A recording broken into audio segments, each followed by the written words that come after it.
Hello and welcome to the Love Zone. I'm Dr. Leonard Horowitz. And I'm Sherri Kane. The Love Zone deals with music and entertainment, medicine.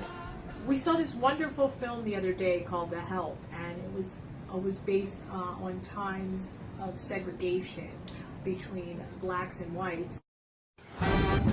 I've drafted the Home Health Sanitation Initiative. The what?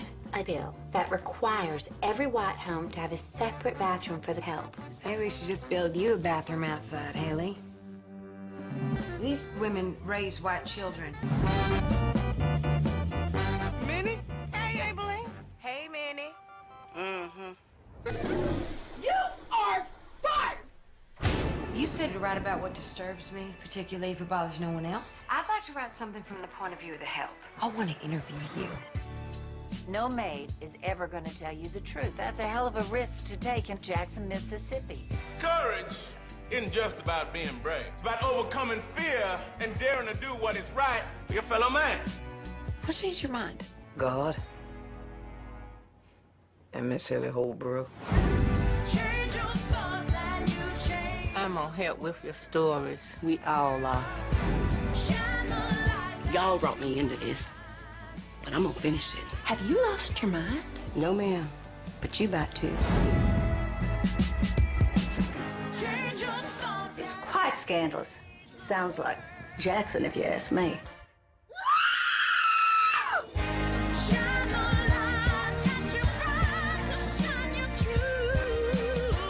You tell Abilene. Do I have plans for her? You a godless woman.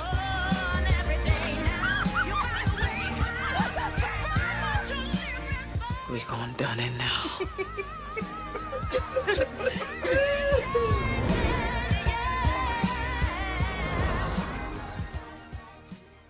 It was really great how these women would inspire, how they were the maids, how they would inspire the young children that they would take care of in telling them how important they were and giving them dignity, even though they were treated like really horribly, these maids. These women raise white children. We love them and they love us, but they can't even use the toilets in our houses. They were all amazing women, these maids, and they would just be so uplifting to the children of the people who were treating them bad. You is kind. You is smart. You is important. You is smart. You is kind. You is important. That's so good. I mean, because the people who treated them bad also treated their children bad, and so it was like these people that are bad are generally bad. It's really no discrimination in that. Even when people are young and they're mean, it's like when they grow up, they really don't change that much. You know, we have to forgive them, but if you notice, and from my experiences, I've noticed that mean children grow up to be mean adults, and there's really no, I don't know what to do to wake up those people, and that's why we hope with this program we can do that. Now, I'm just noticing in this article that I just pulled up, Israel right now, they are trying to put mandatory segregation between men and women on riding public transportation. So they want women to ride on separate buses than men, and they want to exclude them from the public domain. This is the ultra-Orthodox religious segment in Israel. I'm sure that they don't have a consensus, but it's interesting and it speaks to this issue of segregation, division between we the people. What is this? Don't you think that this is part of a global anti-Semitism and a anti-Zionist and or pro-Zionist? Because some of our research shows that in the groups that are angry about Zionism and publishing propaganda that's anti-Zionistic, it turns out that some leading Zionists and Zionist organizations, those who are involved in advancing a new world order, if you will, are actually funding the most violent and the most outspoken of all of the anti-Zionist groups. So, and the white supremacists as well. And exactly. So there you have white supremacy, you have sexism, you have racism, divisions. You have these gross, fictionally created divisions. In fact, the fictions created by the mainstream media affect the mass mind, and it is through this mass mind manipulation that population control, population manipulation, and virtually an enslavement of humanity's core values and freedom have taken place. Because again, what is a political agenda?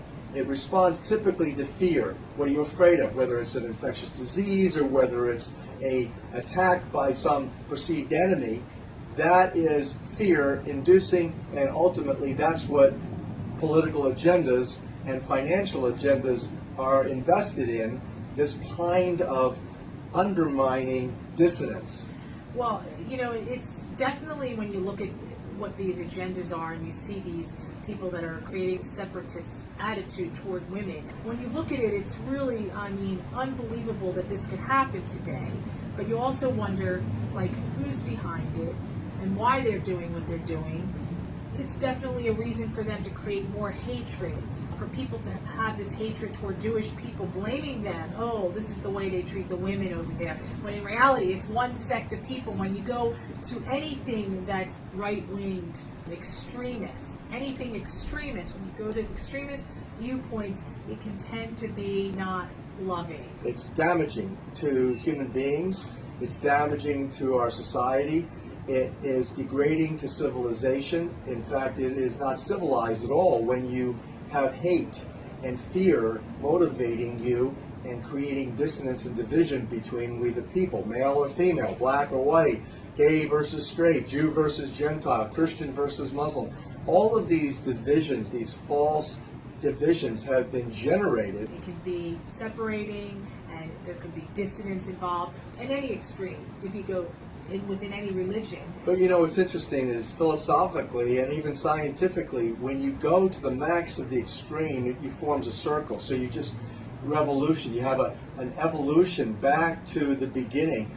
A great example of that is look, for example, at the vaccination issue, whereby now liberalists are promoting the governors of Texas and California's agenda to have mandatory vaccinations given to children without parental consent. That's a liberal agenda, but yet it is a very ultimately conservative mandate that you can't even imagine if you're engaged in understanding what the risks of vaccinations are to begin with, and then what are the political aspects and challenges in public health administration of this healthcare policy. You have to look at the psychosociology. What do people think about vaccinations, first of all? And what is the differences between, let's say, a liberal versus a conservative on the issue of mandatory vaccination? And then it was a great example of how ultimately the farther left you go, you end up being ultimately highly conservative and, in fact, virtually fascist in many ways. Well, what's interesting also, and I agree with you that, yeah, you have to go full circle in order to come around. Well, what kind of love do these people have for their own mothers that they would actually put this law into place? I mean, well, I think, again, it's an insane type of thing. Why would you revert back to the division that was clearly here in the United States against black people, as the film The Help beautifully showed? Is you've got a problem with the way, like you say, people think. If you're a white person and you're pointing your finger at what the problems you perceive in a black person, or if you're a Christian and you're pointing your finger at a Muslim, or if you're a Jew pointing your finger at a Palestinian, ultimately what you're doing is you're violating any sense of righteousness, because that word righteousness means right standing. We now have in science where we need to be standing is in the universal law, out of which man's laws have come. That standing, virtually in the kingdom of heaven, is associated with a musical, mathematical matrix that is consistent universally. It heralds 528 frequency at its core. It radiates from that core love in this greenish yellow color, in the celebration of the sound of the sun that the botanical world is actually growing towards, and then articulating through the creation of oxygen that sustains us. All of that energy is based on simple mathematics, which is based on the simple law. It defines the law of the universe. But the division is happening on all fronts. I mean, it happened during segregation times in regards to these maids that were treated, not as good as other people. And for what reason? We're human beings. Yeah, well, the black people in the United States were treated as slaves from the very, very beginning up until very recent times. And in fact, there's still a tremendous amount of prejudice, isn't there? There is, and there's prejudice against Jews as well. It's still happening. And there's prejudice against Muslims. Yes. And so, again, there's a basic fundamental division between people. What's that about?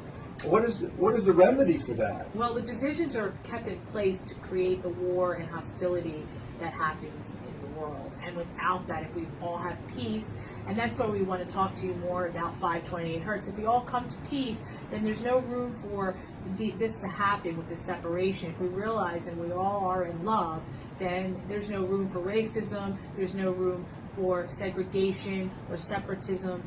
This is where we need to go. And so who's making the money between the sexes and the division? Well, at the highest levels, I always say that there is no gender difference at the highest levels. I believe that, yes, it's a lot of very extremely wealthy people that sit down and make the decisions on who and what, and who should get along and who shouldn't get along, and create the divisions in people. And this has been happening since the times of the Bible. You can read the Bible and you can see the divisions in the Bible. It was put in place by man. It wasn't something that like Jesus or God would have wanted from us. There is no light God or light entity in this world that wants division between people. So well, wait a second. I got a question for you then. If you think of division that way, you take away from the science that speaks to division being a natural phenomenon. For example, two magnets. If you put two positively charged magnets one next to each other, and the positive charged segment repels each other, you have then division of the two magnets. Right. Versus if you turn the polarity around, the magnetic pole shifts, you have positive, which attracts negative, suddenly they come together. So there is a natural phenomenon of division, isn't there? I don't believe there's that kind of a division between men and women. I don't think that they're that much different. I think that we are all similar. We may have different sexual organs, but we are really the same, and a lot of us can do the same kinds of things. There's women out there that are just as strong as men, and there's men out there that are just as smart as women. So we are able, as humans, depending on what your passion and what your desires are and what you like to do. Like, for instance, I don't like lifting heavy things. If I have to, I will, but I prefer somebody else who doesn't mind doing those kind of things. And there's women out there that don't mind lifting things or carrying things. And it's not just a man's job. So for anybody to say, well, this is a man's job or this is a woman's job, that's where the differences occur. And they were established early on women as being the weaker gender, women being weaker in the sense of physicality. Also women were supposedly weaker emotionally. That was also written. But who wrote this stuff? Don't you find that it's kind of like flipped as to what the true reality is? I mean, I look at that. I look at why would, for example, blacks and Jews be persecuted? Why would it be that apparently the most spirit-filled people, the Jews are supposed to be the chosen ones, the black people are supposed to have soul, they're soul people, why would they be exclusively targeted for virtual genocide? World War II, and even currently today, you still have gross divisions and gross racism going on. So what is it about this that is flipped? I think it is the fact that people who are spiritual, look at all the Aboriginals, look at Native North Americans, look at Native Hawaiians, anyone that exhibits a spirituality of peace, of harmony, of light with respect and honoring of God, or respect and honoring of nature and Mother Earth. If you're Native North American, the Aina, if you're Hawaiian, this respect and deep spiritual connection seems to be what is used to target people.